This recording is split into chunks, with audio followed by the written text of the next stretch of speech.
Okay, so today is I have another PowerPoint presentation prepared.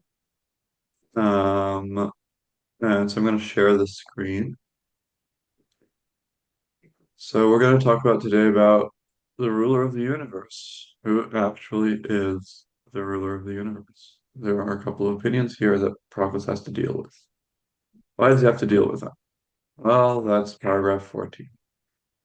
So paragraph 14 in the Phaedo commentary, it's right at the beginning of actually the transition from the esoteric to the exoteric argument, right? So transition from the discussion of the argument um, that we are men in a kind of prison, esoteric, and the gods are our guardians and men are one of their possessions. That's the exoteric argument. So in the transition, he says, let's encounter the ruling principle is the monad of the young god in the philosophical uh, demonstration, inasmuch as this latter develops the esoteric reason. It is the multitude of the gods to whom Plato, from the Timaeus, so this is the speech of the demiurge, gives the corresponding name of the young gods.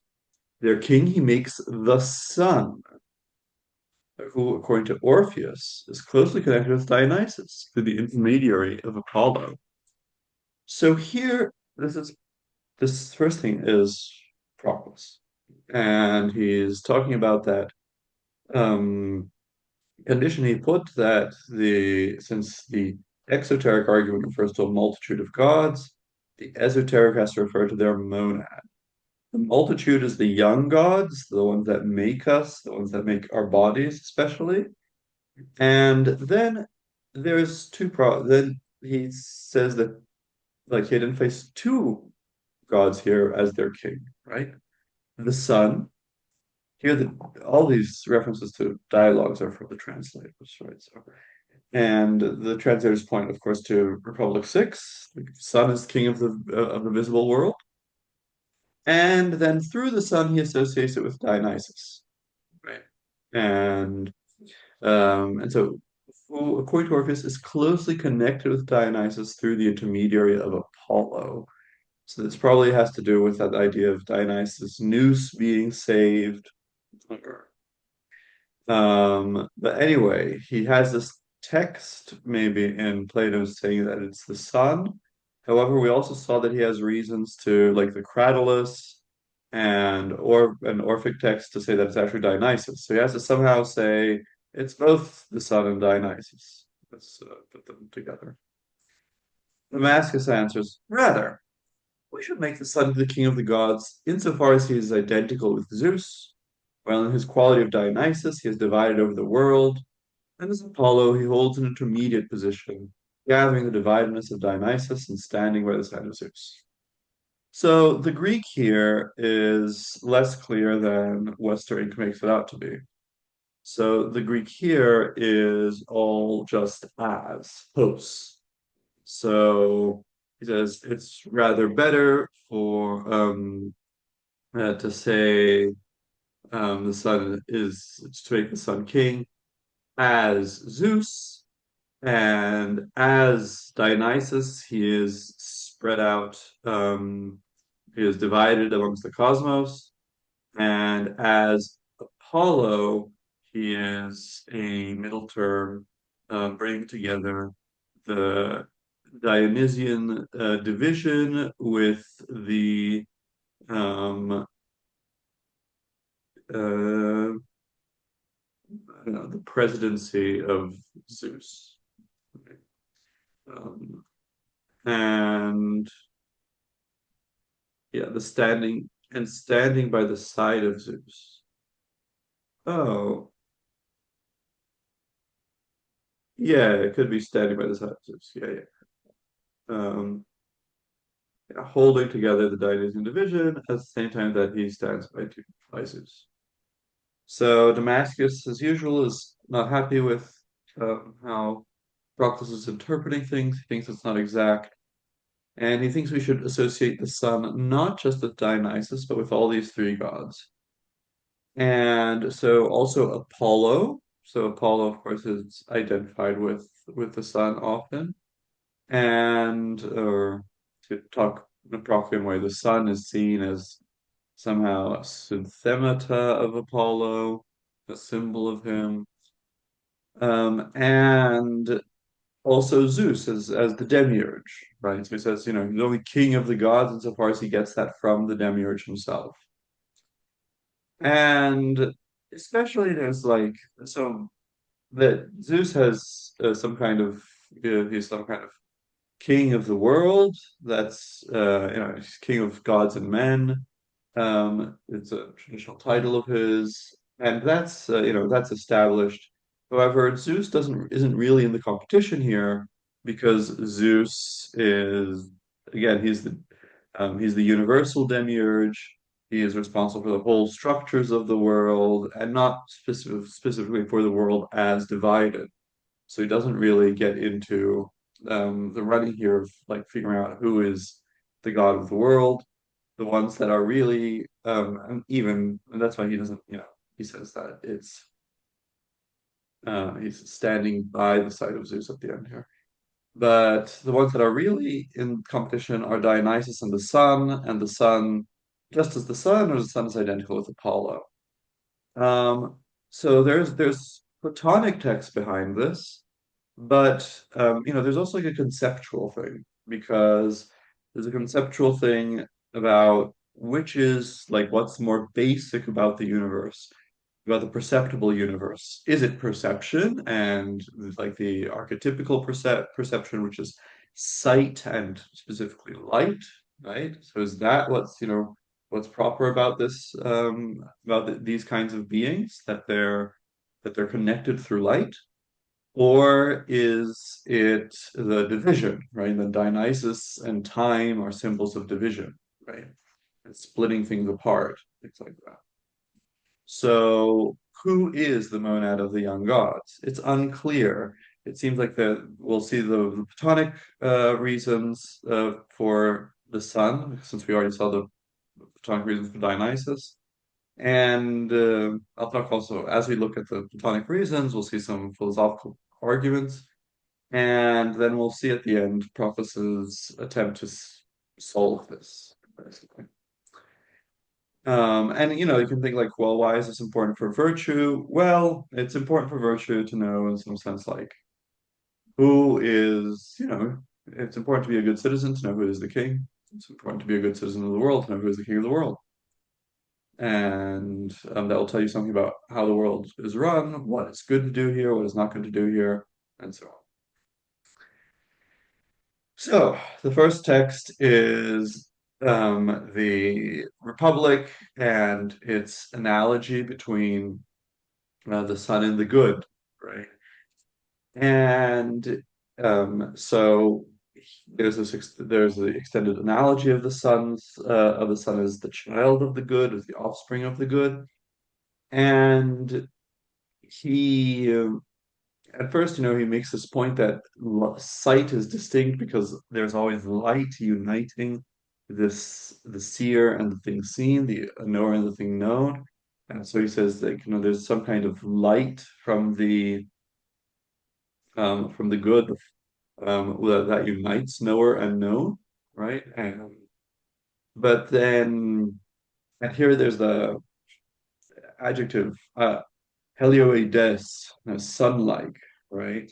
And that we've seen very often that Proclus uses forms of this, especially agathoides, henoides. So good for um good like and one like. And and then after making this point about how the sun plays this cognitive role of making knowledge possible, he goes on to say that it also makes being possible, right? You will be willing, I think, that the sun not only provides visible things with the power to be seen, but also with coming to be growth and nourishment, although it is not itself coming to be. How could it be? So it's also cause for the things for the being and changing of things. And that will be important also. It's an important feature of sunlight, right? So it's one reason to think that sunlight and then by extension, light from the stars and so on, has something more than just light.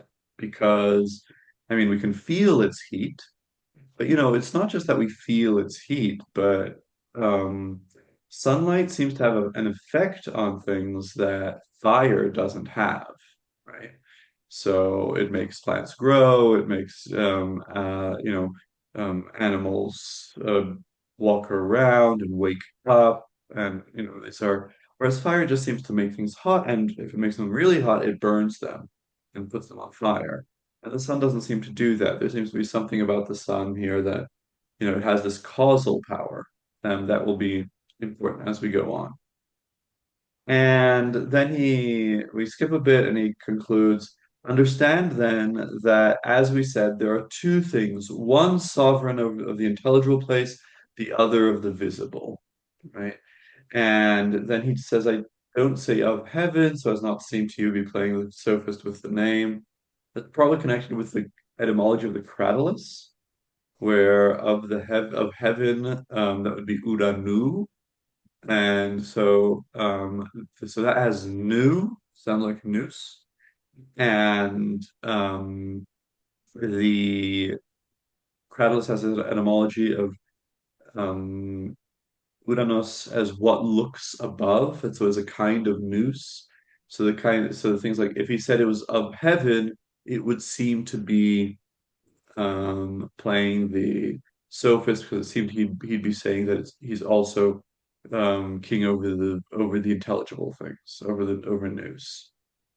And it's interesting. So he says here it's of the visible, and the visible is like much more than just the sublunary world, for instance. It includes, the whole heavens. So in the Timaeus, the two basic qualities of the perceptual world are that it can be seen and touched, right? He says it can be seen and touched, therefore it needs fire and earth. And then you need the other elements as intermediaries between the two. That's the beginning of the construction of the world. So here's a beginning Platonic text for the sun as the king of the visible. Now, Proclus, Neoplatonists, read this together with the following text from the Timaeus, where the Timaeus is like Genesis, because Genesis gives us two creations of the world, and Timaeus gives us two creations of the sun. So here, the first generation of the sun, and it's with the other planets. So he says, such was the reason then, such the gods designed for the coming to be of time, that he brought into being the sun, the moon, five other stars, for the beginning of time. These are called wanderers, planets. And they came to be in order to set limits and to stand guard over the numbers of time. When the god had finished making a body for each of them, he placed them into the orbits traced by the period of the different, seven bodies and seven orbits. He set the moon in the first circle around the earth, and the sun in the second above it. The dawn bearer, the morning star, for Venus, and um, the star is said to be sacred to Hermes, Mercury. He's said to run in circles that equal the sun in speed, though they received the power contrary to its power. As a result, the sun, the star of Hermes, and the dawn bearer are overtaken by one another. These stuff in parentheses is from the translator. This is an important text in the history of astronomy and astrology because it's the first time that Mercury gets called the star of Hermes. So this is the first Greek text that we have that are associating the planets with the gods. Um, like giving them divine names. Before, like in Homer, there's just things like the Shining One and Dawn Bearer, Morning Star, Evening Star, this kind of thing. Um, and so here he creates the sun together with all the other stars. He doesn't give it any special privilege. And this is also him making the body for each of them and putting them in the orbits traced by the period of the different. Then, however, shortly after this, there's a other creation of the sun. And so that there might be a conspicuous measure of their relative slowness and quickness, with which they move along in their eight revolutions. The god kindled a light in the orbit second from the earth, the light that we now call the sun. Its chief work would be to shine upon the whole universe, and to bestow upon all those living things appropriately endowed and taught by the revolution of the same and the uniform, a share in number. In this way, for these reasons, night and day, the period of a single circling, the wisest one came to be. Um, so here, the sun is created separately from the other seven, and the demiurge, kindles a light, right? Where does he get this light from? How does he kindle this light? He's certainly not rubbing two sticks together. Uh, So where is this light coming from? Puzzle. Um, because the demiurge, like the Timaeus, is quite clear about where everything comes from. He talks about taking the matter um, the disordered motions and making them into elements by making them triangles. He talks about getting the matter of souls and mixing them in the mixing bowl and taking them out. Where is this light from? Right? Unclear. We also have here a bit of, the Timaeus has this from later standard astronomy antiquated view that the the order of the planets is Moon, Sun, then Mercury, Venus, Mars, Jupiter, Saturn. So that's why he says that it's the orbit second from the Earth. Whereas later it becomes Moon, Mercury, Venus, Sun, Mars, Jupiter, Saturn. So this is the still very Platonic ordering. And again, the work of the sun here, the function, is more than just ordering things here. He says it's to shine upon the whole universe, so also the heaven, and to bestow upon all those living things appropriately endowed and taught by the revolution of the same and the uniform a share in number. It wouldn't be too much a stretch to include the other planets and also the stars in this, right? They're also rational living beings. They're also under the revolution of the same and the uniform, right? And it's interesting here because the there's, as it were, a competition or another competition for the crown of the universe, which is between the first sphere and the sun, like, or also like between the zodiac and the planets. What is more important? The zodiac, it belongs to the first to the fixed stars. It changes a lot less than the planets, but however, it's 12, but there are only seven planets. And and also the planets are said to rule different signs of the zodiac. So which comes first, zodiac or planets? Also, which comes first? The first sphere, which generates day and night, which is, the most visible motion and the most powerful motion that changes everything in the universe. And so then the fixed stars, that would be the most important, the revolution of the same. Or is it the sun, which is, much clearer, the source of light, and a much more powerful cause? And and here the sun is said to be the cause of night and day, and therefore to constitute the revolution of the same, right? The period of a single circling the wisest one. So here there's, the sun is privileged over the first sphere in a sense because it makes its proper thing, night and day possible. I won't be touching here on in these slides On another candidate that Proclus could have thought of, but for whatever reason, doesn't enter here into the debate with Damascus here in the interpretation of the esoteric argument, which would be the Earth, right? The Earth could also be seen as the chief of the gods, the of the world. It has a circular form like the whole world does. It also doesn't move, apparently, right? The Earth is stable in the center, and it's called the oldest of the gods by Plato the Timaeus. And of course, you could say that it's just as central to creating night and day as the sun is, right? But I have some reason. I have some ideas about why it's not in the running here, so to speak. But well, and we'll get to that when we get to that.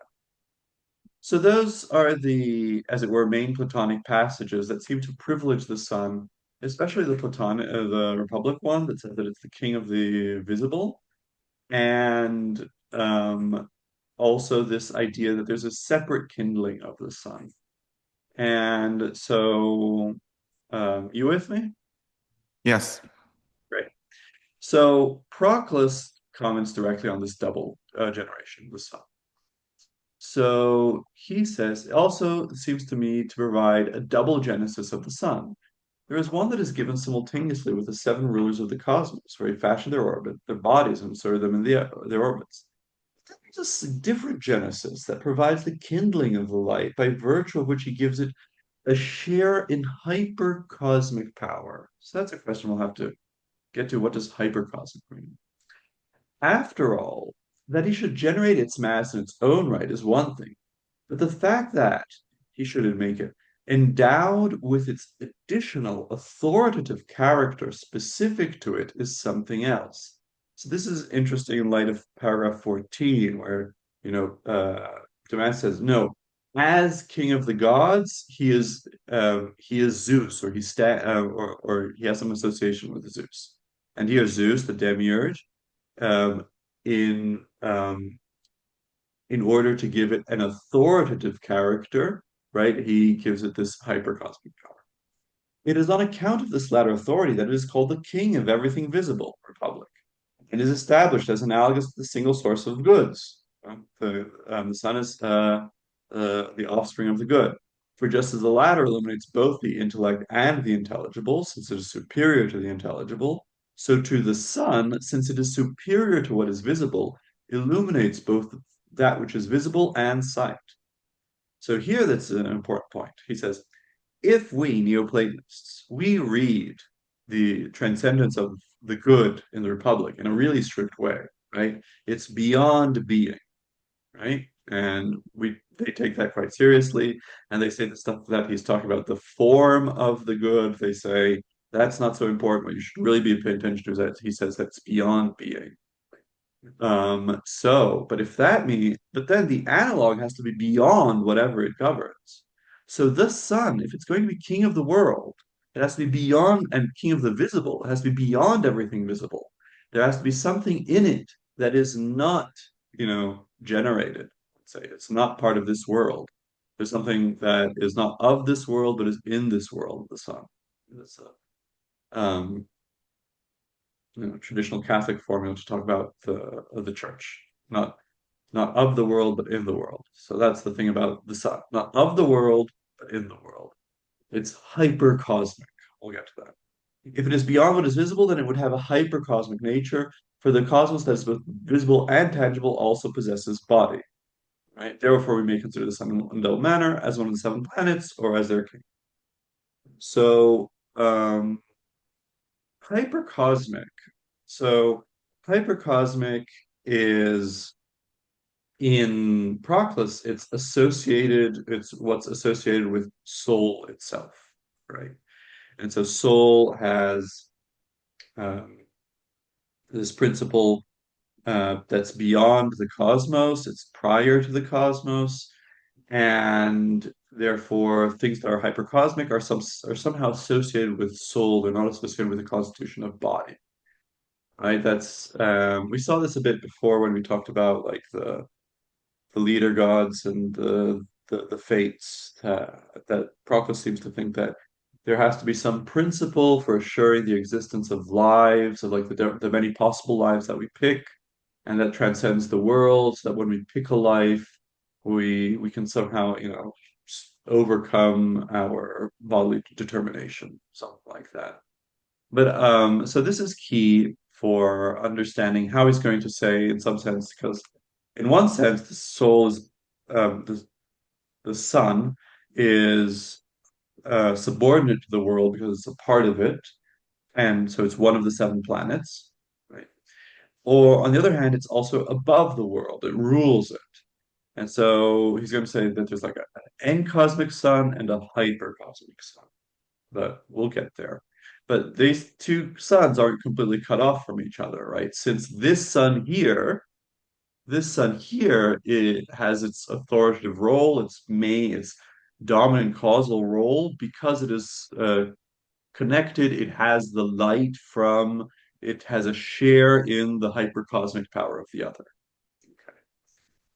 But let's continue. So going on, he says that the sun is the cause of all measures, right? And so this is quite plausible, for it, the sun, has a period that is more precise than the five planets, since it is free of progression and retrogradation. So um, the five planets appear to at times stop in their motion, and like normally planets go in the same direction as the sun, counterclockwise in the sky, and then they at times appear to stop in the sky and then start going backwards in a direction opposite the sun. So that's retrogradation. Then they stop again and then progress again. So that's the motion of the five planets and the apparent motion of the five planets. So the sun, that never happens with the sun. So in that sense, the sun has a more precise period than those, and more precise than the moon, by virtue of the fact that its precession to the north or the south always concludes at the same point. So the um, there are 2 points called the bendings of the moon, which are where it's at its most north and most south. And these 2 points will move across the year. And that's also why eclipses will happen in different signs of the zodiac and will be visible at different places in different years. This is a regular thing. It takes 18 years to happen. But anyway, that shows that although the moon does not have any retrograde motion, it has this change in its north-south motion, and therefore it's not as regular as the sun. So he's arguing for why the sun, can be used. The motion of the sun can be used as a norm for all the other planets. But if it has a more accurate period, then it is possibly a measure of measures. Since again, all planets, all heavenly bodies have ultimately a regular orbit that you could calculate and it will deviate from, and therefore they are the measures for changes down here, right? And so animals have their life cycles and their daily and monthly cycles all measured out in terms of stars from us.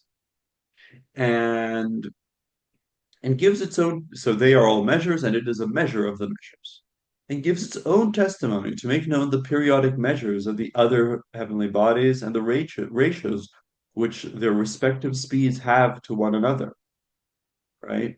And later on, he says there is another aspect in which it is an even more visible measure than the measure of the sphere of the fixed stars. So not just the planets, but also the fixed stars, right? Um, since this too possesses some appropriate measure, appropriate extension, or single and changeable number of its distinctive motion.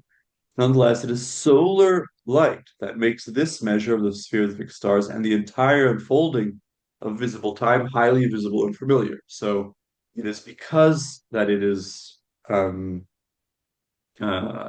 it creates the distinction between night and day.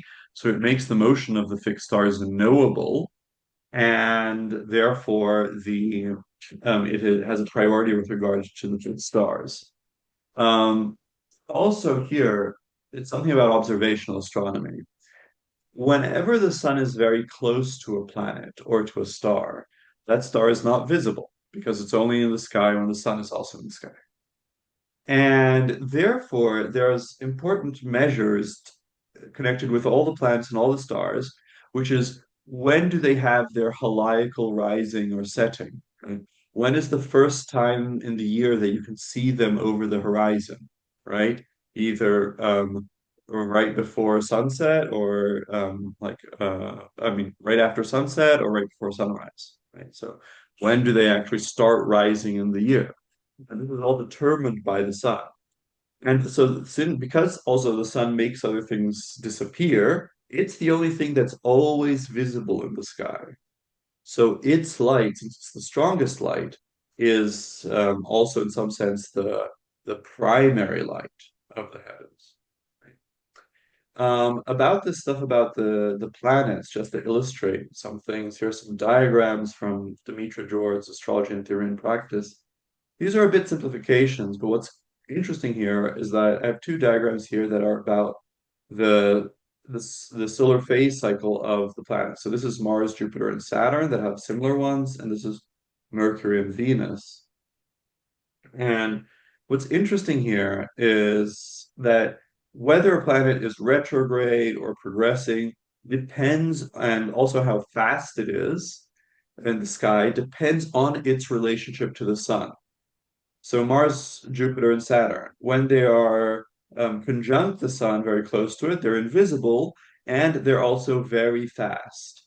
When they are about 60 degrees, right, and it's their morning star phase, then so they're arising early in the morning before the sun rises, then they are faster than average. They have average speed when they're at 90 degrees from the sun in the zodiac. Then when they get to the 120 degrees from the sun, that's when they start their retrograde motion, right? And they continue that through their opposition. And during the opposition, they rise at sunset. But since, sunset lasts a bit longer, after sunset, the sky is still light. So that means that during this period, when they're exactly opposite the sun, they're also in some sense obscured because it takes a while for the light to completely disappear, and then you can see them in the sky. And then again, when they are once again at 120 degrees from the sun, then the retrograde motion ends, and then they start picking up speed, average, faster than average, and again very fast, right? So this just to show how the speed and of the planets and their nature of their motion is dependent on their relation to the sun, at least from astronomy done from here. There, this is a bit of an idealization. It's like not always exactly 120 degrees that they start, but it's always you measure and expect them to go retrograde with regard to their relationship to the sun. And with regard to the um, uh, Venus and Mercury, it's the same thing that they're always very close to the sun, so they never form these aspects of 90, 120, 180 degrees. They're always very close to it. But again, they let's start here. So when they're very close to the sun and they're direct, they're very fast, and then they become evening stars. You see them after the sun sets. They get closer, they get slower and slower and slower until they get to their maximum elongation, right? 28 degree, like maximum distance from the sun. So 28 degrees for Mercury or 48 for Venus. And then they start getting slower and getting closer to the sun. The sun is catching up to them. And then they disappear in the night sky, heliacally evening set, and they start going retrograde. And here, then they're very slow. And then when they appear again, that's when the retrograde motion ends.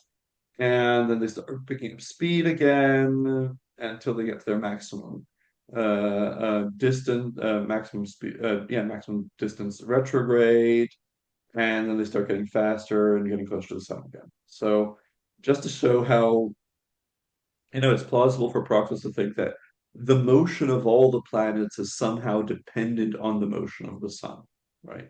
And so the sun has this role in determining how planets move.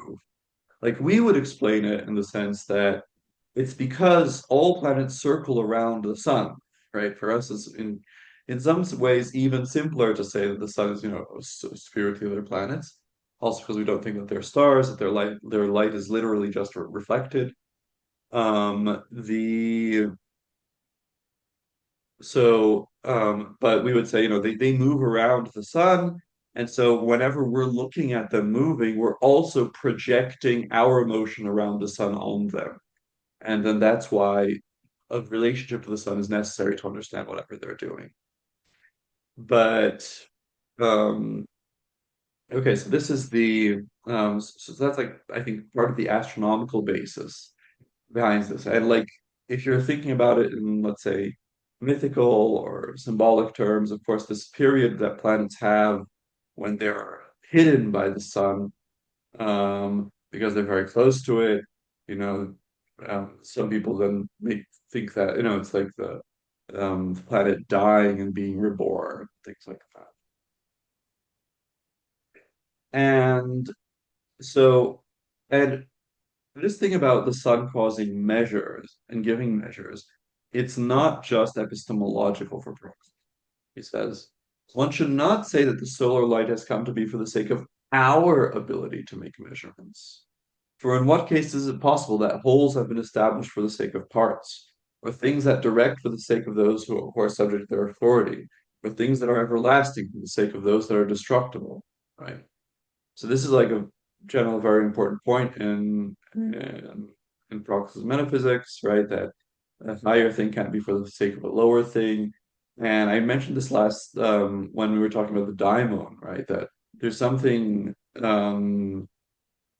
tricky about saying that, oh, we have a guardian daimon or a personal daimon, and thinking of it like as a spirit that is here to serve us, to help us.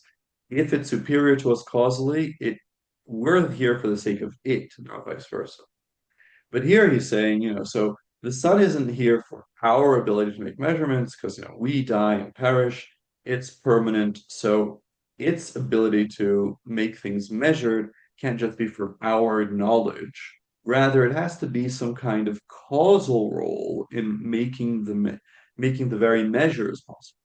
Instead, one ought to say the following, that solar light shows forth time as a whole, since it possesses a revelatory power, and it summons it times hypercosmic monad, and its single measure towards the measurement of the periods of corporeal things, and this makes time perceptible in a sense.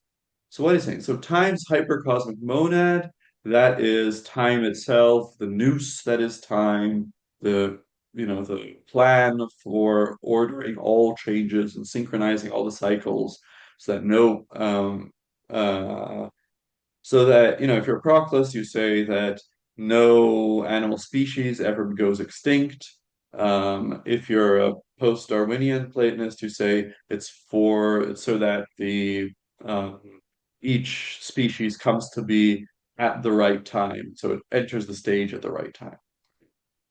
But either way, so that's time. Time itself is the hypercosmic monad, and it's what he says. Um, it summons this hypercosmic monad. It's single measure, right? So it's a single measure for the lifespan of the whole universe, right? So it summons it how? Toward the measurement of the periods of the corporeal things. And this makes time perceptible in a sense. So there is this general plan for the universe. And this plan, however, has to be implemented, right? Things have to come to be at the right time. And for things to come to be at the right time, there has to be something as it were, giving the beat. So if time is in some sense, the time itself is in some sense the score or the play, or let's say the score, there needs to be a conductor telling, now you play, now you do this, now you do that, now you do that, right? And I think that's what he's attributing to the sun.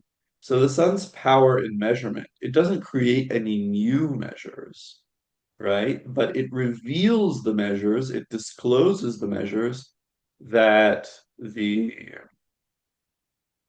that time has. Uh, this complete plan for the whole world. This revelation or disclosure, ekphainein, that's also used in context of giving birth in Greek. Okay, so like to give birth is to reveal the child, right? Um, in Portuguese, we have the expression dar à luz, to give to light, right? To bring to light for birth, for giving birth. And so the idea really is that it's light is here, as it were, I mean, the sun is in some sense what's giving birth to the single plan for the whole world, right? And so it's, as it were, the visible thing that all the other visible things follow, right? And we saw that even the eternal visible things follow it, right? For the sake of implementing that time. So the right, so like we can think about two kinds of measures, right? So there's the measure that we use, for instance, we take a ruler and then we don't know how big something is, and we put the ruler against the thing, and then we determine the our indeterminate knowledge of its size, right? Because we establish this comparison. But there's another kind of measure for Proclus, which is the measure that's in how something should be. So, for instance, we have five fingers on our hands. And so there, the five is in some sense encoded in our logos, or we would say in our genetic code. And and that five then is not something that comes to determine something indeterminate, right? That like that's already there and that we just determine for the sake of our knowledge. Rather, it's a five, it's a measure that causes what it produces. And here the sun has this role, right? So it's so for instance, here in the case of the planets, the sun's it's not just that the sun is being used in order to time these events of the planets, like when does it go retrograde, when does it go when does it appear, when does it disappear. The sun actually, like these motions are defined in the planet, in the planet's, in the explanation of the planet's motion in terms of its relationship to the sun, right? So the sun's motion here and the measure of the sun enters into the definition of the thing, right? Um, so knowing this, measuring the motion of the planets by the sun is knowing these motions by one of their causes, right? Um, and so that's the sense in which the sun's measure is causal. And now that's if we focus on the case of the planets, that tells us a lot about what kind of cause the sun has to be, because since each of the planets is an immortal living being, its motion is actually caused by its own soul, which is self-changing. So if the sun is going to be determining the motion of the other planets, then it can't just be a body, right? And it can't just be, another living being amongst others. It's going to have to somehow have a relationship to nous, right? Because nous is what gives order to psychic motion. And here it has a relationship to a different nous, this hypercosmic monad of time, right? The nous of the world. But we'll see that it actually has a more basic relationship to a well, the hypercosmic sun that we see. Um, okay, so are you understanding these Yeah, arguments with I'm Proclus? okay. Yes, Okay, great. I'm with you.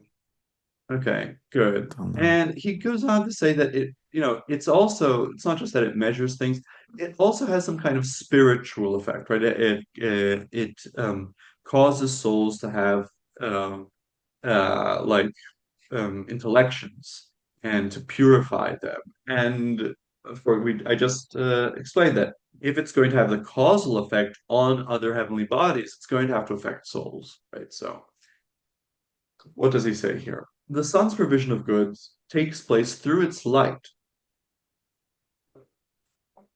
beginning on high. It goes down from the universal things right to the level of parts, right? So universal things, the stars, the spheres, the whole elements, whole species, down to the level of parts, individual human beings, individual things. And should you wish to address invisible things by starting from those that are apparent, it, the sun, endows the entire cosmos with brilliance and makes that which is corporeal divine when it has been filled throughout with light. It directs the souls through its immaculate light and imparts to them a power that is immaculate and uplifting, anagogos, so ascensional. Um, uh, by means of its own rays, it steers the cosmos and fills the souls with fiery seeds. For the order of the sun comes from on high, deriving from hypercosmic causes. It is for this reason that Plato did not establish this light from anything down here below, but instead said that the demiurge himself kindled it, right? The second generation of the sun, causing this sphere to subsist as a result of his own essence and projecting from the solar source of a life that is separate and intellectualized or subject to intellection. What else? And so there's some idea here that the light of the sun, if the sun has um, all these functions of it being like in the definition of the measures of other things, so that it acts, as it were, as the visible um, conductor of the universal orchestra, then its light isn't just going to be a corporeal effect. It's going to be something that gives light and also gives knowledge, right? So there's a sense in which there's some kind of intellectual knowledge in knowing in the sun's light. So what does that mean? So perception and noesis, right, for Proclus are basically distinct kinds of knowledge, right? So in perception, the object impacts me, and then and that is the activity of knowledge, which is like, say, sight in this case. And sight is then an image of the object, and then I have the object. So first I need to create the image in order to access the thing, right? If the image through perception doesn't occur, like if I never see the thing, then I don't know it. And also, it depends on a relationship with the object, right? So I'm here and I'm seeing this screen, and I'm seeing you through the camera that you have and all that. So the sun, so is always perspectival, and in perception, the activity of happen is prior to having access to the object of knowledge. Noesis is different, right? In noesis, intellection, epiphany, insight, we have all the objects in ourselves. We have all knowledge in our souls, right? And so here the object exists, and then, as it were, it shines. We have the epiphany, it goes off. The object in us produces the activity. And that's also why this activity isn't just, as it were, a perspective on the object, it's the whole object becoming visible, right? And so these are basically distinct kinds of knowledge. And Proclus has an idea that the sun's light must, in some sense, also be something like something that unlocks noesis. It's a kind of epiphany, this thing. The sun can, in some sense, make us realize things, not just affect us from the outside, but stimulate us on the inside. The sun has this and this activity of uh, stimulating souls to know, right? And if we think about that, it directs the souls through its immaculate light and imparts to them a power that is immaculate and uplifting. So that means that the soul has to do with the purificatory virtues, right? It's lifting them up outside of the body, or not outside of the body, but separate from the body. And so that means that the soul and it's making them immaculate, right? And imparts them to the power that is immaculate. Immaculate means pure. So it has a role here in the purifying virtues, remembering that the purifying virtues are those where the soul knows that, oh, I am an immortal soul. This body is just an instrument, right? I am not my body, and I have my own life, right? And so, like, an example of something that develops purificatory virtue is doing mathematics, right? Because you realize that you have all this knowledge inside of you and you're exercising yourself in some sense, separating yourself from the body. It's a purificatory thing. So, and the sun is intrinsically connected with mathematics because it is what allows us to develop astronomy, to measure things, and so on.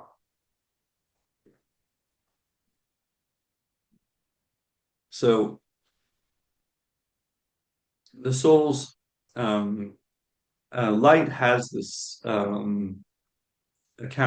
ability to also um, cause to have be an epiphany, right? It's a perception that is an epiphany that's a weird thing.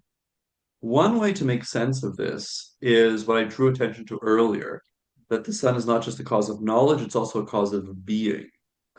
And so it's a cause of coming to be and change and so on. So if the sun is the measure of measures, and so it's definitionally in the measures of, say, a cat, right?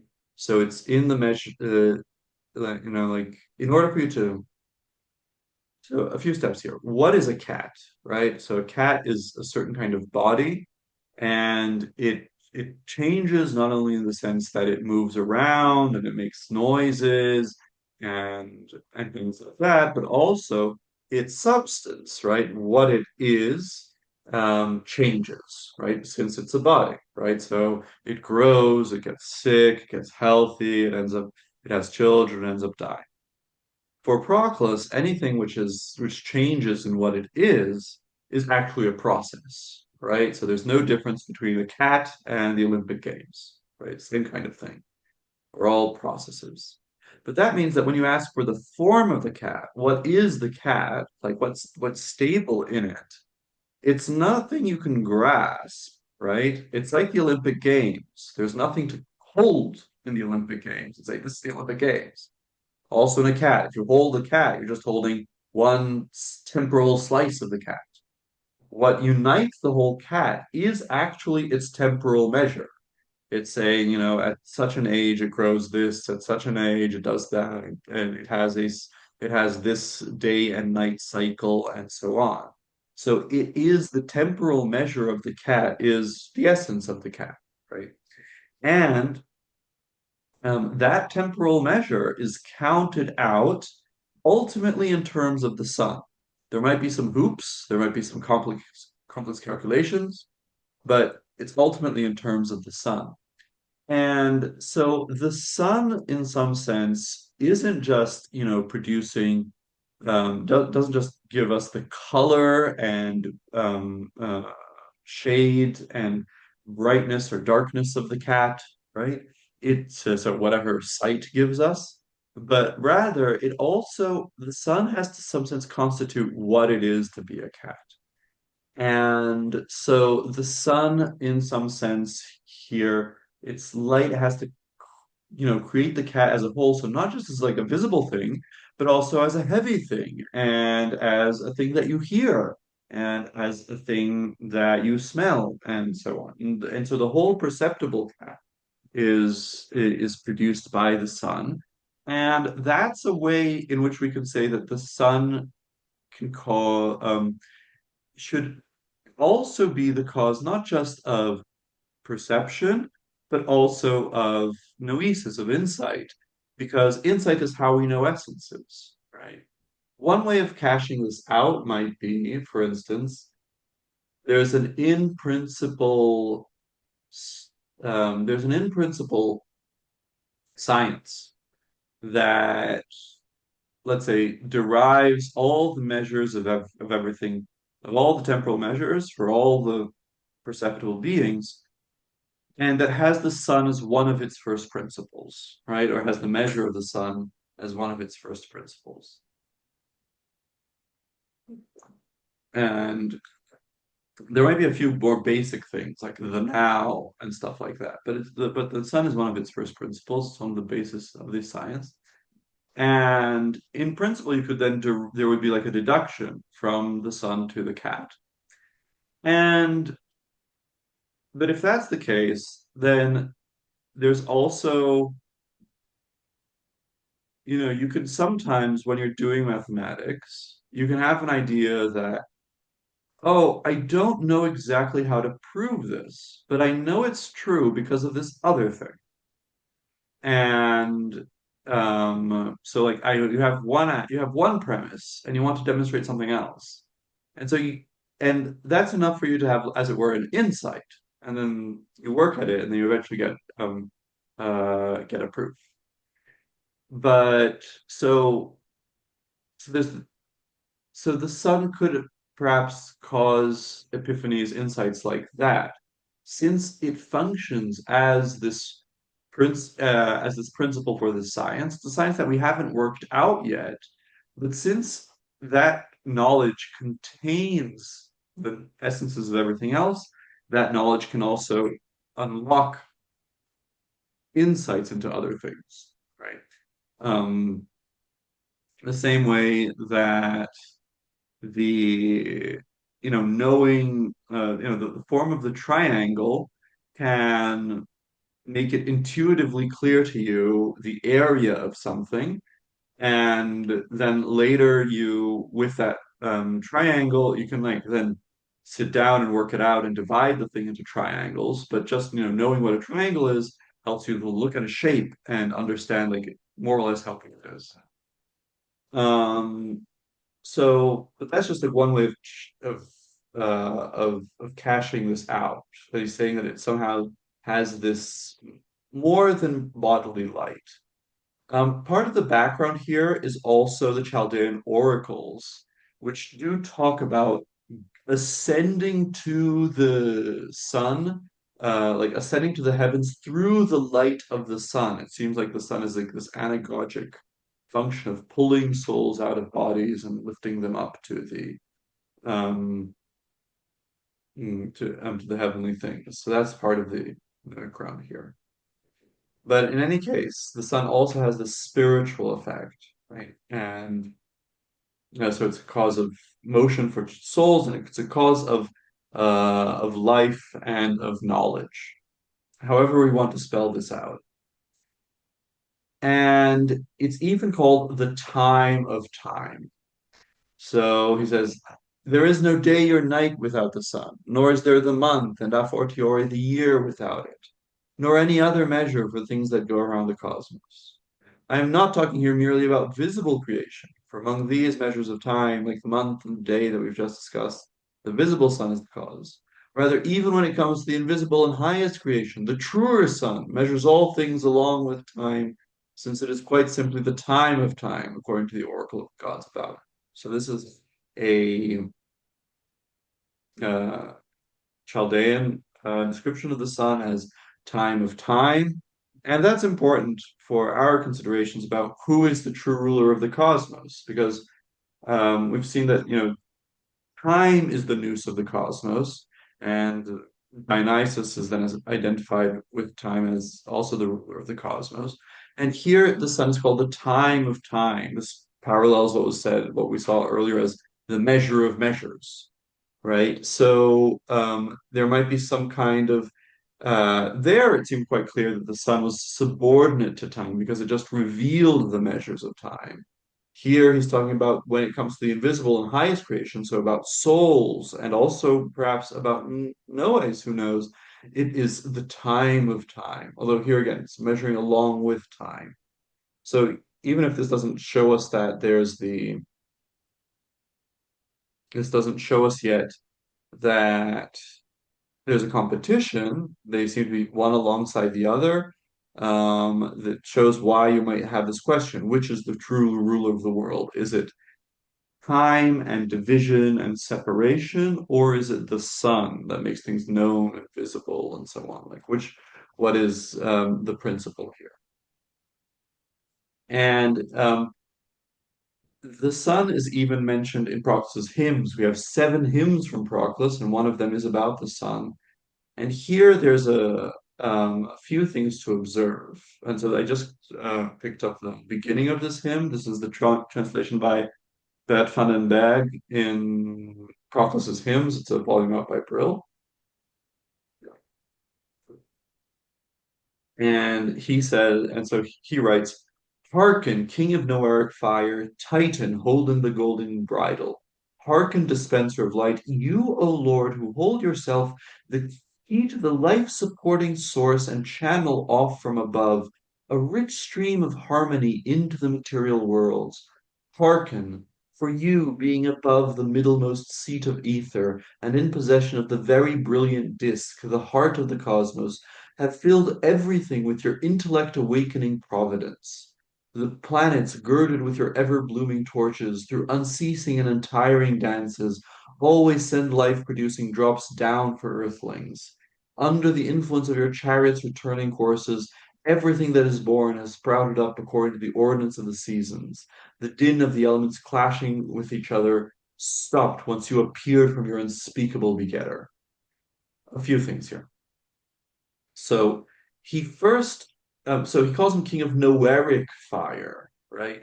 So king has to do with him being king of the visible, but it's king of Noeric fire, so king of something intellectual, right? Noeric is intellectual.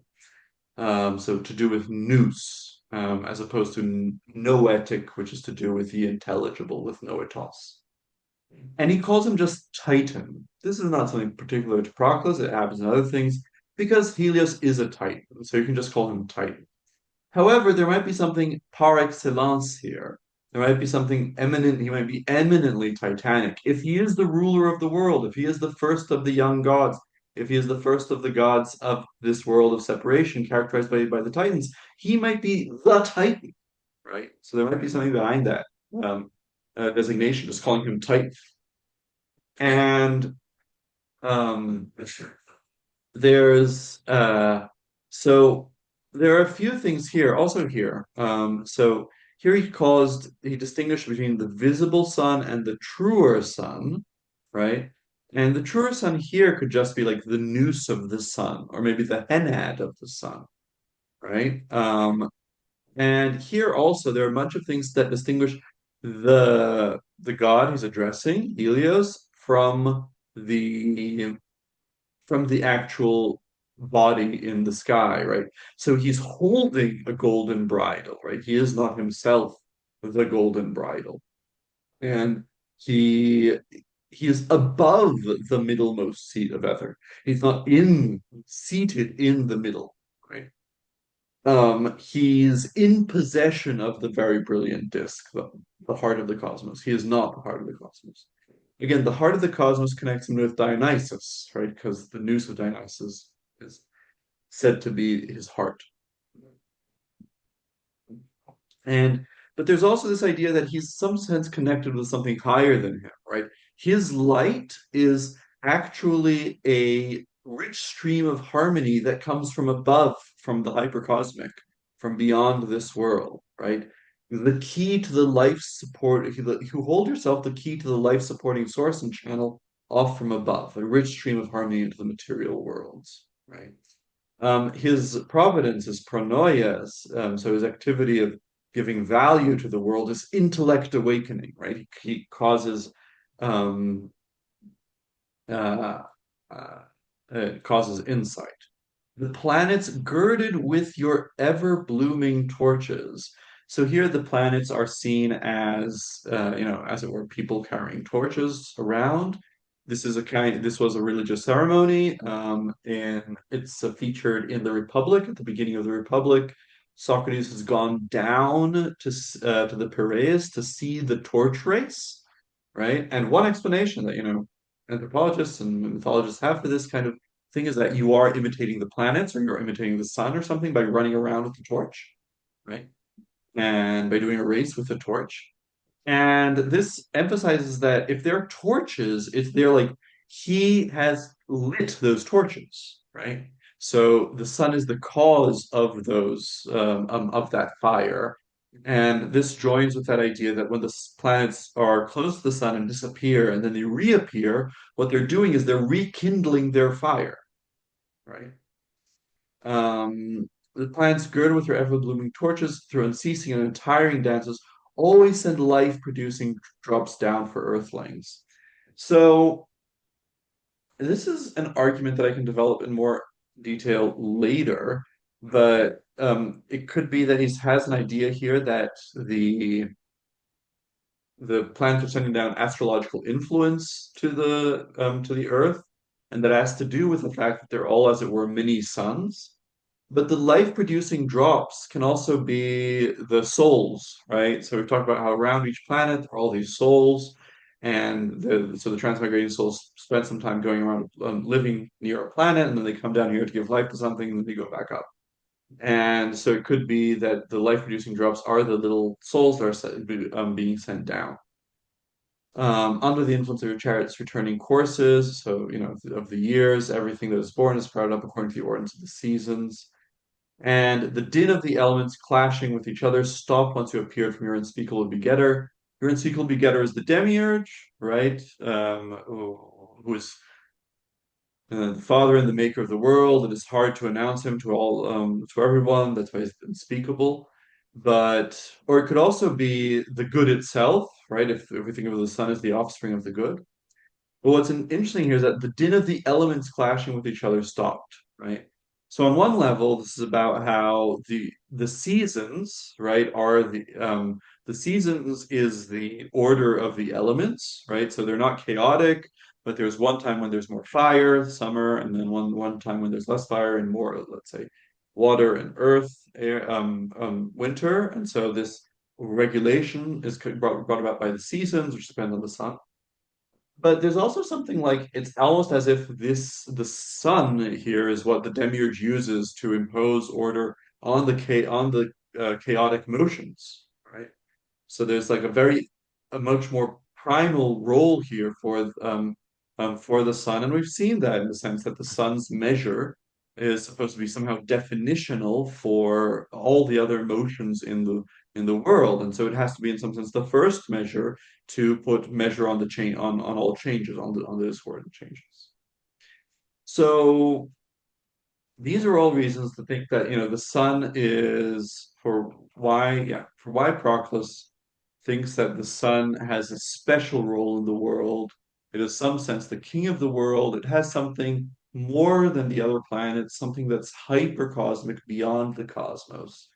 And then why you might think that it has to be the monad of the young gods, it has to be the main god of the cosmos, but then at the same time, it's also a body in the cosmos, so it has to be something below that, below the cosmos, and then the cosmos as a whole would be, Dionysus would have to be the true monad of the young gods. And so the sun seems to be both beyond the cosmos and inside the cosmos. And now I'll start talking about how Proclus synthesizes that and reconciles these tensions. Okay? Hmm. So he Okay. does this through this idea of hypercosmic and encosmic. Oh, wait, that's confusing. I wrote here hypercosmic twice. This has to be encosmic. Okay.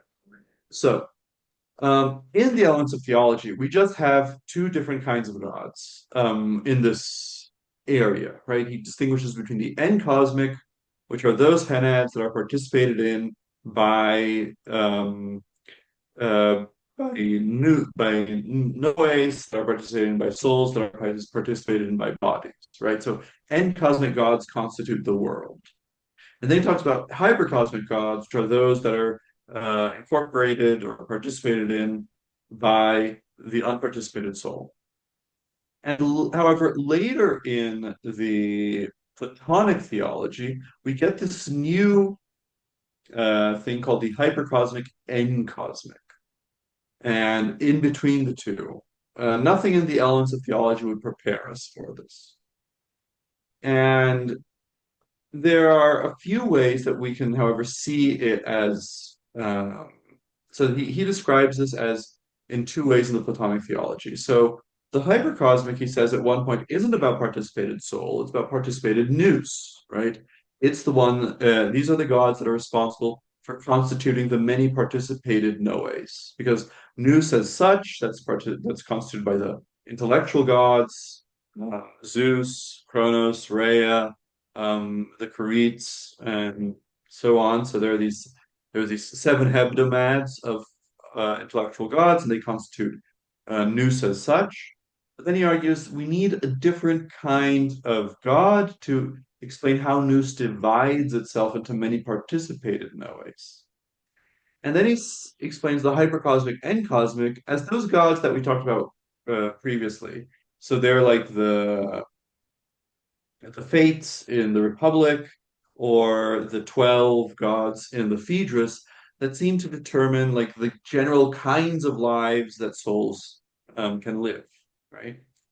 And then the end cosmic would we don't actually have a discussion of the end cosmic gods in the Platonic theology because our manuscript ends at the end of the hypercosmic end cosmic.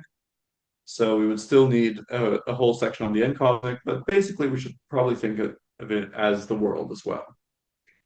But then there's also different characterization, also in the Platonic theology, of the soul as one, of the hypercosmic, and cosmic, and cosmic, is about how the soul is. So it's all about soul, actually.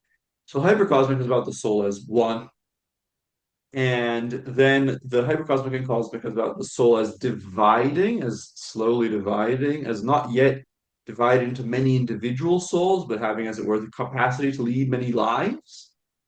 And then finally, the end cosmic would be the soul as divided. There are many different souls. And so that would, in some sense, agree with the idea that with the first characterization, because nous, even participating nous, right? Nous is a whole, and so all noes are together. And furthermore, the if it's a participated nous, it has to be um, associated with a soul. So if you're constituting participated nous, you have to at least be constituting the principle of soul, right? Because it doesn't make sense to talk about participated nous if you're not talking about souls, because what are noes participated in by? It's souls. So you can think of the hypercosmic, which constitute participated nous, as what constitute the principle of soul, soul itself, right? So this isn't the world soul, this isn't the cosmic soul, it's soul itself, right? And then then there are these gods that constitute the many kinds of lives. So these aren't yet souls that choose one life and lead one life, but rather they somehow lead many different kinds of lives. I wrote about this in Substack, and I think I mentioned it here as well, that there are these hypercosmic gods that these hypercosmic souls that are able to lead many lives at the same time. And I understand them as like they're these sources of life that sustain many different possible lives. So that would be the soul as dividing. And then finally the end cosmic gods, each of them is like Mars and Venus and Mercury and the sphere of the same and each of the elements. So these are all each of these animates one body, and so it animates one particular divine soul. So here soul is all divided. Right. So we can think of like this second part of the theology. So there's the first part, which is the intelligible and intellectual, which is, as it were, the division of true being. right? So true being is all one in the intelligible, and then it has a formal division into like many levels of being in the intelligible intellectual, so life itself, but it's still one whole.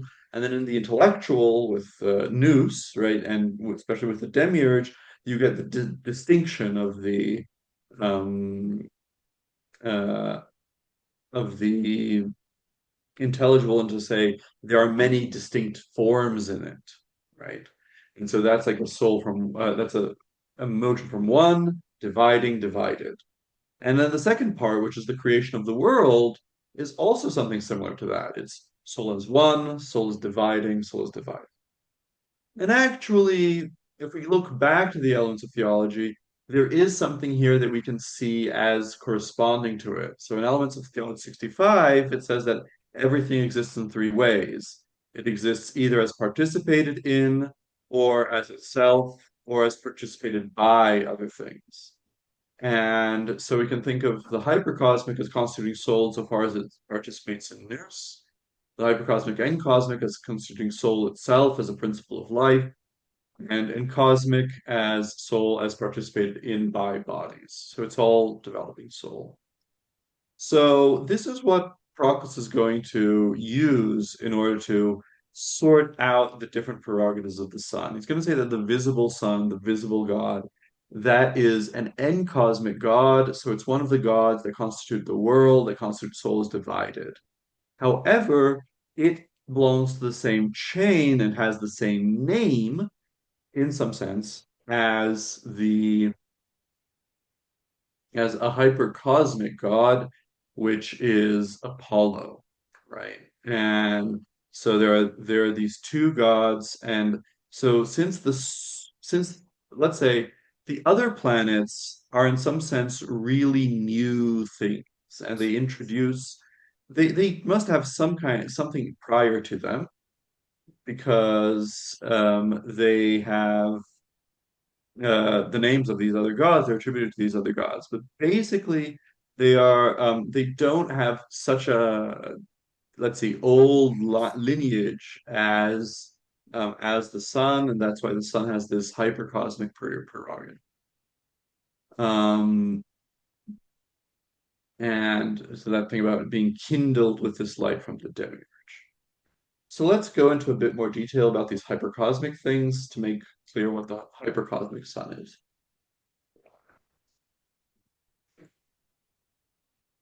So I'm quoting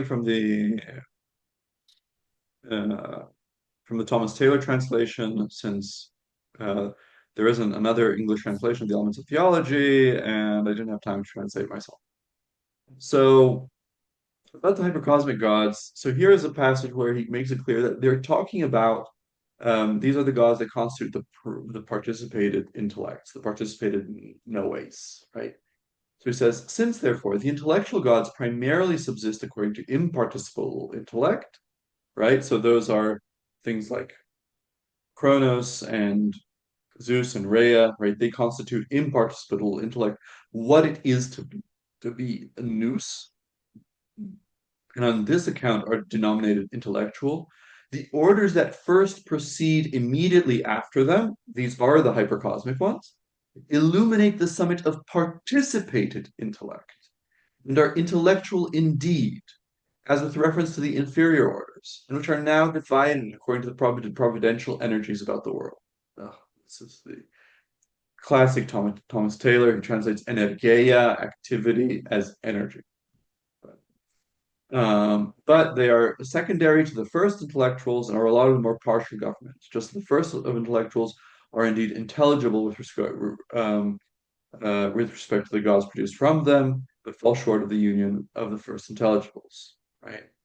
And then skipping a bit, these gods, the hypercosmic gods, shining forth the first of the intellectuals, express the gods from whom they derive the subsistence and are intellectual indeed, but they produce the pure, uniform, and total hyparxis existence of the fathers into a secondary and multiplied progression, which is divided about themselves and into a diminution of essence. So these gods are those responsible for the fact that after the what the intellectual gods that produce nous as such, which is a whole and is undivided, they produce these many divided noes that are all um, that are many and that are participated, right? Participated in by souls that are participated in by bodies. Um, and in particular, and what are these? So here I don't have one single thing, but he has I summarized his account in the Platonic theology. Um, he divides them into four triads, and so these constitute different aspects of what it is to be a participated nous.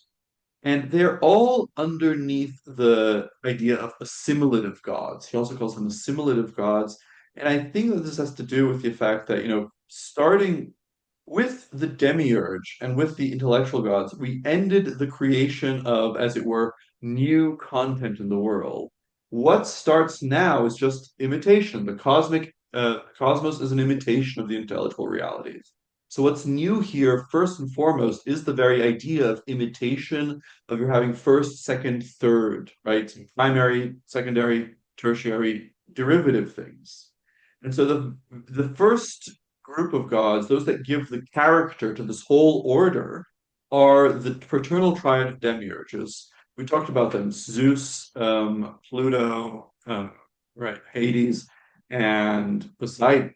About how these three, this is like the secondary Zeus because he's not the demiurge of the world, but they are attributed a bunch of things that go like one, two, three.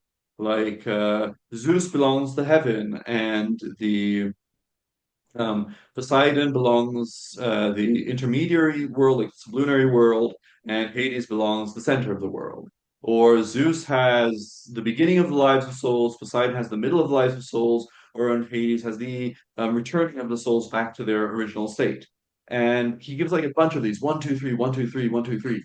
And the general idea is like these gods are responsible for constituting first, second, and third, and so constituting similarity as such. And that is what allows us to have then this chain of participated noes, which are, there are the focal, the primary ones, and then the secondary ones, and the inferior. And so they constitute this idea of similarity.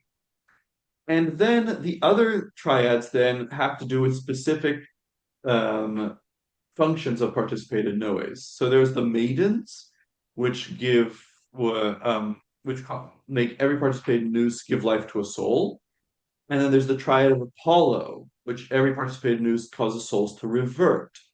And then there are the Corybantes, which participated nous and noes are separate from souls. And of course, the triad of Apollo, this is where the hypercosmic sun is.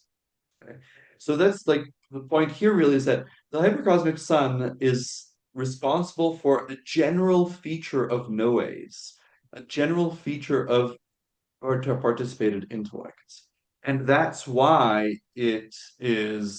um, it's in some sense beyond the world, right? Even if every participated intellect is ultimately participated by a soul, which is participated in by a body, and so is some sense connected with the world, the hypercosmic sun is responsible for something true of participated noise in general. And that's why it's hypercosmic, it's beyond the world. And that's where the hypercosmic sun is. And he comments about the connection between the good Apollo and the sun. For each of these, and I understand that we're almost getting to the end of time, so I'll wrap this up. For each of these is analogous to the good, right? It's the sun and Apollo. But sensible light and intellectual truth are analogous to superessential light, right? So the light we see and the epiphanies caused by the hypercosmic sun are both analogous to superessential light, the light of the good that causes the intelligibles. And these three lights are successive to each other: the divine, the intellectual, and sensible. The last pervading to sensibles from the visible sun, but the second extending from Apollo to intellectuals, and the first from the good to intelligibles. Again, therefore, these gods are demonstrated to be co-nascent with each other, according to their knowledge to the good. But together with the union, they have also separation adapted to them. Hence, by poets inspired by Phoebus, Apollo, the different generative causes and fountains of them are celebrated, for which being allotted their hypostasis, they are separated from each other. But they are likewise celebrated by these poets as mutually connascent and united, and are praised with appellations of each other. For the sun vehemently rejoices to be celebrated in hymns as Apollo, and Apollo, when he is invoked as the sun, benevolently causes the light of truth to shine forth. So we call Apollo the sun and the sun Apollo, and we use epithets of one for the other and vice versa. But the poets also give us different genealogies of these gods, which show us that they are indeed different gods which share a name, right? Another case of gods that share names and epithets. So, and that is how, and this is, as it were, like the mythical, poetic validation of the idea that the sun depends that the light of the sun actually comes from this hypercosmic source, right? The light of the sun has to do with this thing that constitutes what it is to be an intellect, right? And so this was like a lot, and we deviated a bit from the Phaedo commentary, but important to understand how then Proclus sorts this thing out about how there can be both two rulers of the cosmos. It's actually that there is the hypercosmic sun, Apollo, that's beyond the cosmos. Then the ruler of the world as a whole, that's Dionysus, and that's as divided, right? Going back here, the world is divided, whereas the hypercosmic sun is here in the soul as one. And and then there's the n-cosmic sun, which is just a part of the world, right? And so it's inferior to Dionysus. So this was basically just a lecture. Wasn't much time for questions, unfortunately. We can pick these up next class. I'll send you the slides and Yeah, send me yeah, the yeah, sources and stuff. Okay. yeah. Okay, great. This was Okay. uh, this Thank you was so great. much. See you next class. Okay, I'll see you. bye. Okay. Bye bye.